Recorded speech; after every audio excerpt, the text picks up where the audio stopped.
we are going to discuss about the topic functions in C. So, let me ask you a simple question. If you want to perform the same task in a program more than one time, what will you do? And the common answer I hear from the students is writing the same lines of code again and again in the program.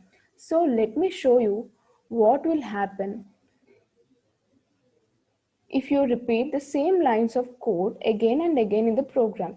So here is a program to add two numbers A and B. So let me quickly explain this program to you. So here are the two integers A and B, and we are reading the A and B variable using scanf function. Then we are adding the two numbers here and printing using the printf statements.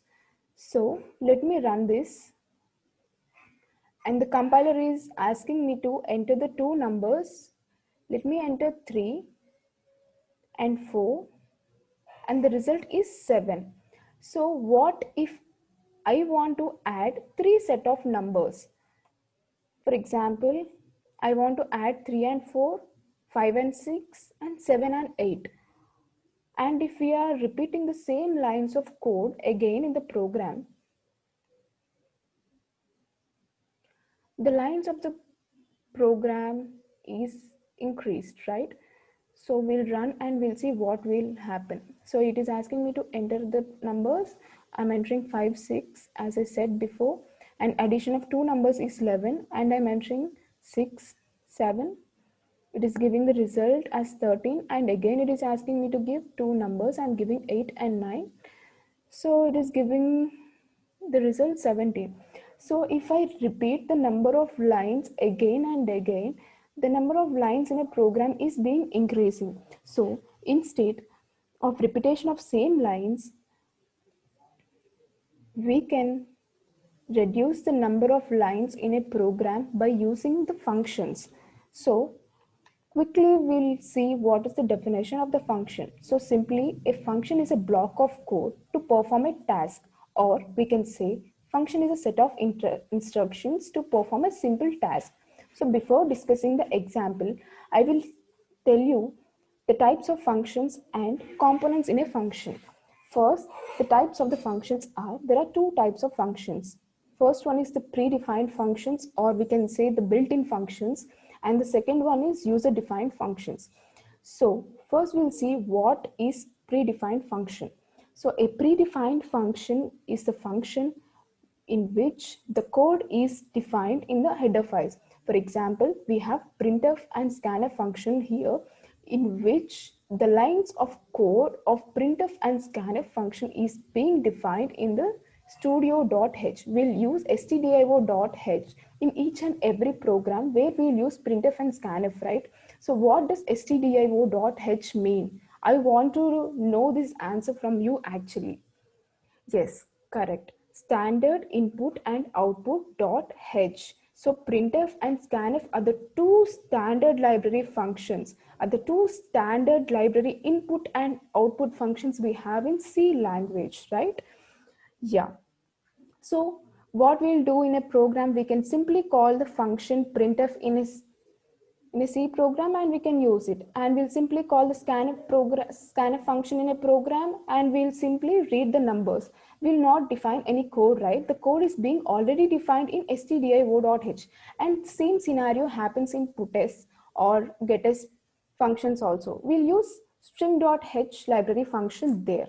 So coming to user-defined functions, a user-defined function is a function which are created by the user according to the task that need to be performed by the user.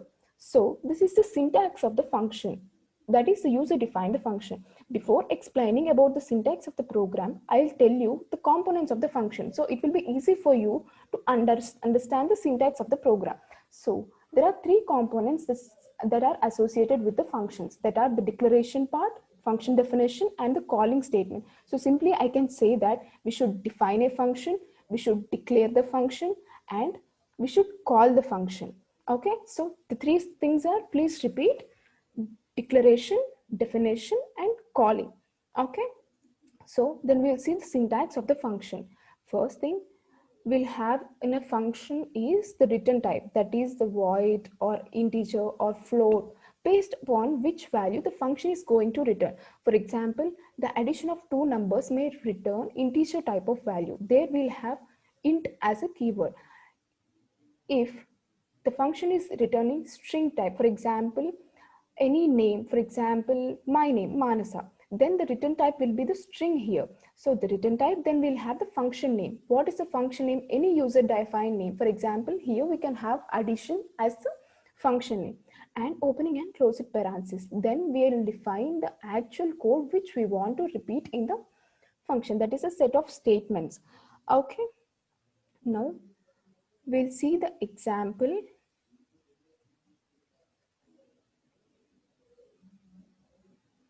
How we are going to use the function here. So first I'll remove all the code which I have been repeated here and I will write the function. Okay. So first what I said, we should define a function. So what we'll have return type here, the function is returning nothing. So the return type is void. And what is the function name? Add. Okay. This is the function declaration. I want you all to remember three components of the function, that are declaration, definition, and calling. We are completed with declaration and now we are defining the function here. Okay, so first we have return type. Sorry guys, here the return type is void and we are using the function name add. Remember one thing, the function name should be same in the declaration, definition, and calling part. Okay, so here we'll have the lines of the code which we want to repeat. So here's the code to add two numbers and I said we should call the function. So to call the function, simply function name and parenthesis. This is calling of function, right? And here we'll have definition of the function. So we'll quickly run this and we'll see what's going to happen. So it doesn't have any errors here and it is asking me to enter two numbers. So I'll enter 5 and 6. It is giving me 11 as a result. So what I said, instead of repeating of the code, I can call the function multiple times, right? So I have called the function again. So what will be the result if I run it again? So simply the addition code will be repeated twice. So first it will asking me to enter two numbers 6 and 6 and the result is 12, and again it is calling the addition function and asking me to enter two numbers.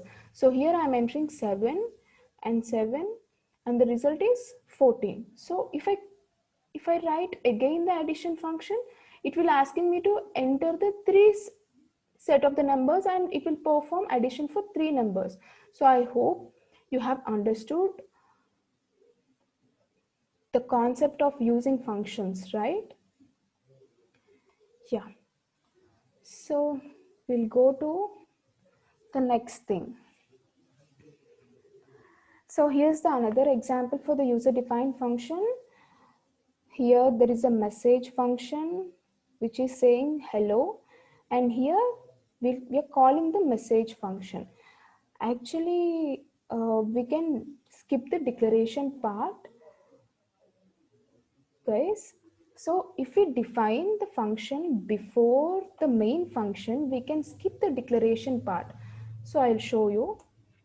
So declaration part is an optional section in the functions. So we'll run and we'll see if there will be getting any errors. So we have no error. So what we can do, we can skip the declaration part and we can write the code for the function before the main function. So I'll enter 4 and 4 here and the result is 8. And as we're calling 2 times the function, it is asking for again 2 numbers. So 18 is the answer. Yeah. So this is clear, right?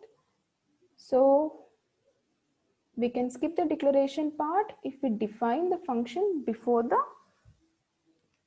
main function. So other points to be noted in this function concepts are, we can have multiple functions, like we can have n number of functions in a program, and one of the mandatory function that we'll use in each and every program is main. Without main function, we'll not have any program, right? And also in the future classes, we'll learn about functions with argument, functions without argument, and functions with return type and functions without return type. Thank you guys. Hope you have understood all the concepts. If you have any doubts, you can ask now. Thank you.